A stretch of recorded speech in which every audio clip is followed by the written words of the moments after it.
Hey, what's up guys? Today I just wanted to talk about the Lego Ninjago sets that were revealed, I don't know, maybe a couple days ago, a week ago, for January of next year, which is obviously coming up very soon. But yeah, I just want to talk about them like I do with all the reveals of sets for themes I care about. So, starting off, there is Zane's Ultra Combiner Mech for $100. 1,187 pieces, and 6 figures. Sora, Cole, Pixel, Noxed, the new villain of Season 3, seemingly, and a Dragonian Warrior and Scout. So that's going to be something in pretty much all the sets, is Dragon Enemy Faction. So that's pretty cool. They look pretty cool, design-wise. The mech itself, I mean, I think the Ninjago designer team has kind of released the perfect one with the Cole's Titan mech. And this one is clearly more focused on play, I think, with the whole combining thing. It separates into a little car, a little jet, and I think both of those look nice, which is a good thing, because they've done combiner stuff before, and sometimes it looks iffy. But I think separately, at least the jet and the car look good, or at least good enough for something that's supposed to then also turn into a mech. And then like 2 cockpits and a Zane like big robot, so that's why there's no like Zane figure. Zane is like in the chest of the robot or whatever. But it looks very good.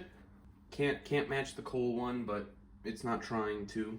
So that'll be something maybe I'll pick up. It's kind of ugly as a mech, I'm not gonna lie, but I think it's cool for kids. Next, there is the Kai's Mech Storm Rider. This is $50, 333 pieces, so a bit overpriced.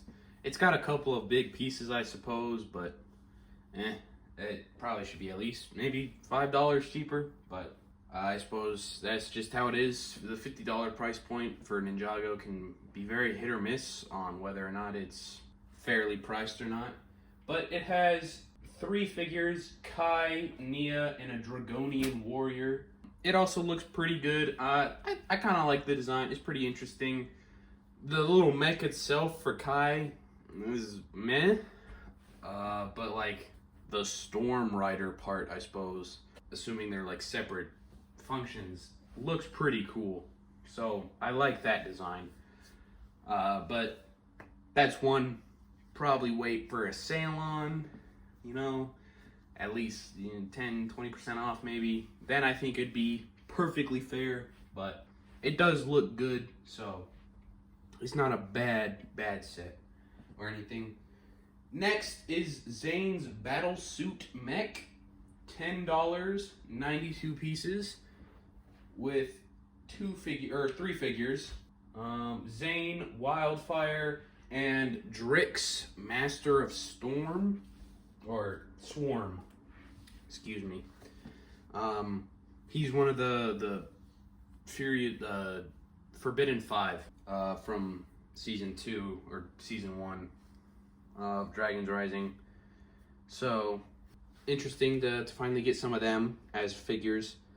They all look very good. The mech itself is a $10 mech, so it's not the greatest thing ever, but obviously also the trend of Ninjago and lots of mechs does continue this line. So, one day my collection is just going to be overrun by all these Ninjago mechs, I swear. But also looks very good. The figures look neat, especially the Drix one. Also, didn't mention, but obviously the Ninja have new designs, and I will say I like them, but the helmets do kind of remind me of like maybe a dirt bike helmet or something like that.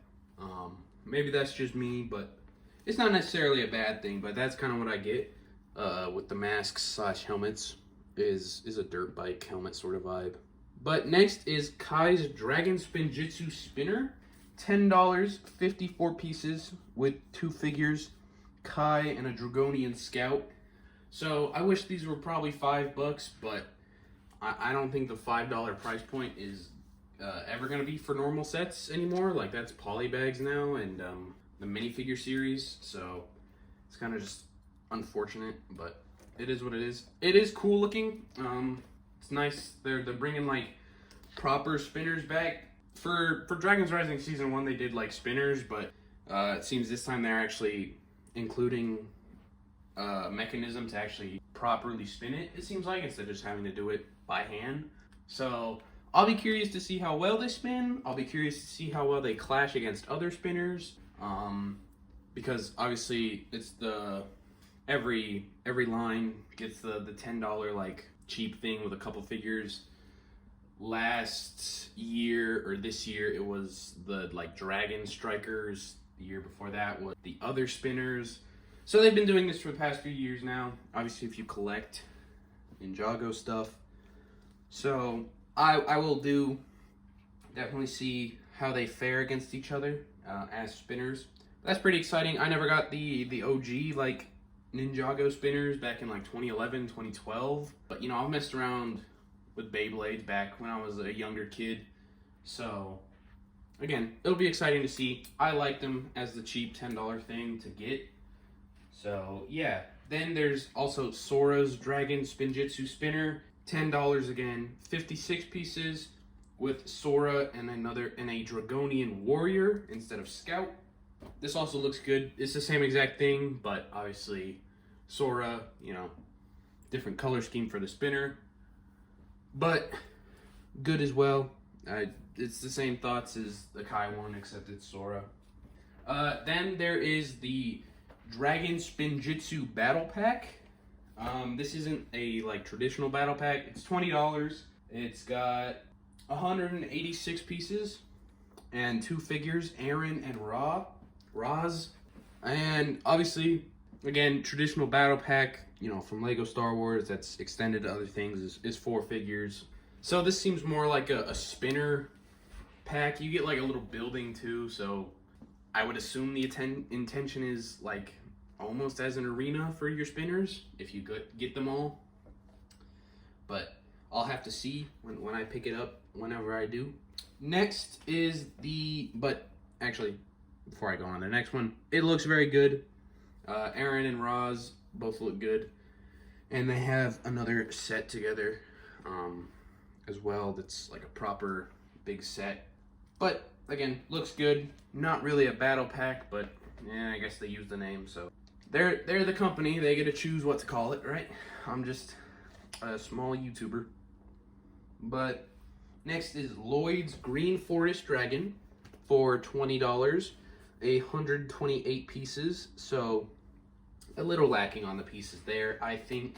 2 figures, Lloyd and a Dragonian Scout, plus a Golden Dragon Baby, which Lego does not count as a figure, which is fair enough. It's a decent enough looking dragon for 20 bucks. I think they did a pretty solid job. I don't know like how much better they could do, but it looks pretty nice. Again, sort of lacking on the pieces, but I suppose it is what it is. Next is the Dragonian Storm Village, $40, 305 pieces. So again, somewhat lacking on the pieces side. Could argue it's overpriced a bit. But it does have 6 figures, so I think that makes up for it at least a little bit. Comes with Zane, Nia, Rogue, who I think is just Jay, because he's got like lightning motifs on the design of the torso and stuff. So I think it's just Jay, and I think that's why the face is covered and everything. Because this year had Evil Jay, so I think it's probably Jay, but redeemed or coming around to being redeemed. Moreau, that's pretty interesting. Obviously, he hasn't made an appearance figure-wise or show-wise since Day of the Departed stuff. And the new figure looks pretty good. I quite like it. I'll be interested to see how that's done in the show. Set-wise, I like it, and I like getting a Moreau figure because, well, it's not like his old figures are that expensive, but still. It's even cheaper to just get this one. And then a Dragonian Warrior and Scout. So, I like this set. I like the Moro figure. And the Rogue figure, which is again probably Jay, looks pretty good too. And then Zane and Nia just look good, you know, they're in their ninja stuff. So, and then the village itself looks all right.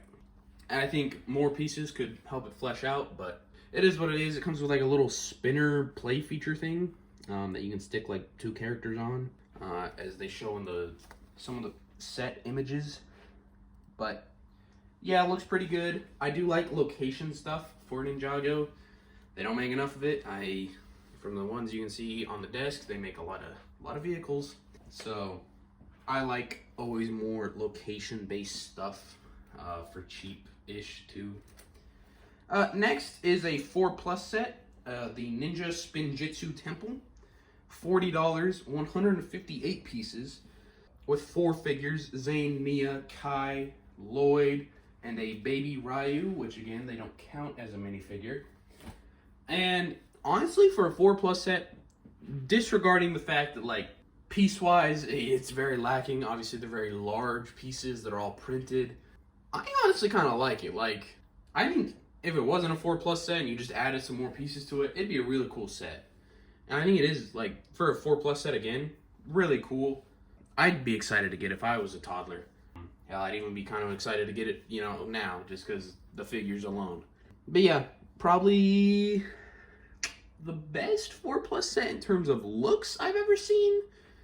Not the best 4+ set I've seen pricing-wise. But, you know, it is what it is. They're almost never priced well. So, looks pretty good, though. Great gift, I think, for any kid. And then, last but not least, is Roz and Aaron's Super Storm Jet for $50, 510 pieces, and it comes with 3 figures: Aaron, Roz, Dragonian Warrior, and a mini dragon critter, as Lego puts it on their website. Again, not a figure. This one looks pretty dope. I always generally like the Ninjago jets. They don't do them like crazy often, I think, but they do fairly often. You know, Zane got one a couple years ago. Jay gets them fairly often. Yada yada. So another one looks pretty cool. It also seems like Aaron and Roz must be teaming up because they're sharing the jet, right? It's not like a versus battle between them. They're both on the jet. They both have sections of it, so that's interesting to see. But definitely one I want to pick up. Looks pretty cool. So all in all, a pretty good wave, I think, of Ninjago sets. A couple of them I think tad bit overpriced, and then a couple of them I think are a little ugly. The Zane Combiner Mech, not the biggest fan of looks wise, but that could change. I will say, images don't always do it justice. A lot of times I can come around to a set when it's in front of me, built up. It can look a lot better. So that's just sort of first impression thoughts. So if you want to see more Lego related content, you know, talking about new sets, reviewing them, all sorts of stuff, leave a like, subscribe, do all that, and I'll see you in the next one. Peace.